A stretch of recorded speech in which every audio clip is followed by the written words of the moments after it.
के लोग, उन पर बहुत भरोसा मुख्यमंत्री जी को नहीं हो तो उस रूप में मुख्यमंत्री जी माननीय मंत्री जो हैं अति पिछड़ा समाज के MLA MP हैं, उनके ऊपर अगर भरोसा नहीं हो तो जिसके ऊपर भरोसा हो उसी को किसी एक व्यक्ति को ला करके राज्यसभा की सदस्यता दे दे या विधान परिषद की सदस्यता दे दे और पार्टी के मुख्य रोल में उनको रखे।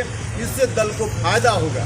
हमको दिख रहा था उसी वक्त से कि अति पिछड़ा समाज के लोगों में थोड़ा जो आकर्षण पार्टी के प्रति था वो आकर्षण घट रहा है।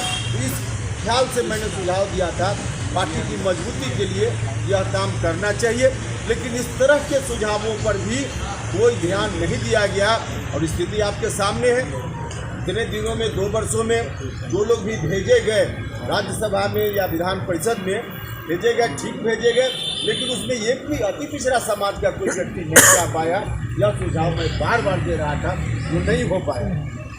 पार्लियामेंट्री बोर्ड के अध्यक्ष होने से जब हम लोगों के हितों की रक्षा ही नहीं कर सकते हैं, कभी किसी ज़रूरत पर समय पर जब हमारे सुझाव का कोई मतलब ही नहीं है, सुझाव लेने की बात कभी की ही नहीं जा रही है, तो पार्लियामेंट्री बोर्ड का अध्यक्ष बनना झुंझुना नहीं तो और क्या है, झुंझुना नहीं तो और क्या है।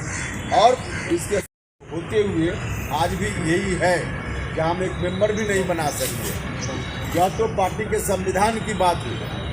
अब व्यवहार में देखिए, पार्लियामेंट्री बोर्ड के अध्यक्ष या बाकी पूरी कमेटी यदि होती तो उसका अधिकार होता है, उसका काम होता है, उसका फंक्शन होता है कि जब भी पार्टी में किसी भी चुनाव के संदर्भ में उम्मीदवारी का चयन करना हो तो पार्लियामेंट्री बोर्ड बैठकर उस पर विचार करता है। एक तो कमेटी ही नहीं तो पार्लियामेंट्री बोर्ड बैठकर विचार क्या करे। लेकिन व्यक्तिगत रूप से पार्लियामेंट्री बोर्ड के अध्यक्ष होने के कारण कोई सुझाव कभी मुझसे मांगा गया हो तो इसकी भी आवश्यकता नहीं समझी गई।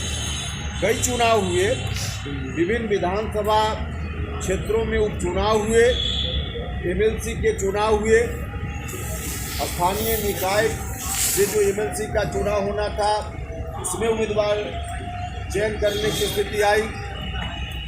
बाकी जो विधानसभा कोटा से MLC या राज्यसभा के सदस्यों की उम्मीदवारी, कई मौके आए जहां पार्लियामेंट्री बोर्ड की भूमिका हो सकती थी, लेकिन पार्लियामेंट्री बोर्ड के अध्यक्ष रहने के बावजूद कभी पार्टी की ओर से मुझको बुलाकर पूछा तक नहीं गया कि इसमें किसको उम्मीदवार बनाया जाए या नहीं बनाया जाए।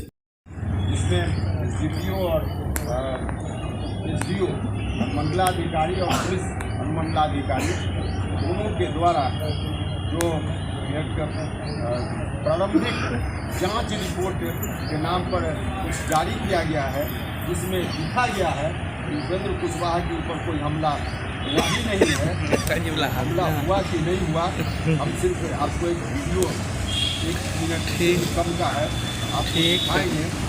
जो वीडियो आया है, यदि वीडियो वायरल है, उस वीडियो में साफ साफ दिख रहा है कि उपेंद्र कुशवाहा की गाड़ी के ऊपर किस तरह से लोग फेंक रहे हैं, पत्थर फेंक रहे हैं। उसके बावजूद स्थानीय वहाँ के अधिकारी हैं, उन अधिकारियों के द्वारा जो एक प्रारंभिक रिपोर्ट दी गई है, उस रिपोर्ट में कहा गया है कि कोई हमला ही नहीं हुई। हम यह दिखाएंगे आपको और इस वीडियो को हम कहना चाहते हैं जो पुलिस के सबसे बड़े अधिकारी हैं, DGP या फिर जो प्रशासन के सबसे बड़े अधिकारी हैं, चीफ सेक्रेटरी, दोनों मिलकर जांच करें। नीचे के जो इनके पदाधिकारी हैं, इन्होंने जांच रिपोर्ट दी है, प्रारंभिक जांच रिपोर्ट का और उसमें सीधे तौर पर कहा कि हमला नहीं हुआ है, जबकि हमला पत्थर फेंकते हुए वीडियो है। वीडियो को हमने घर में नहीं बना लिया। मोबाइल से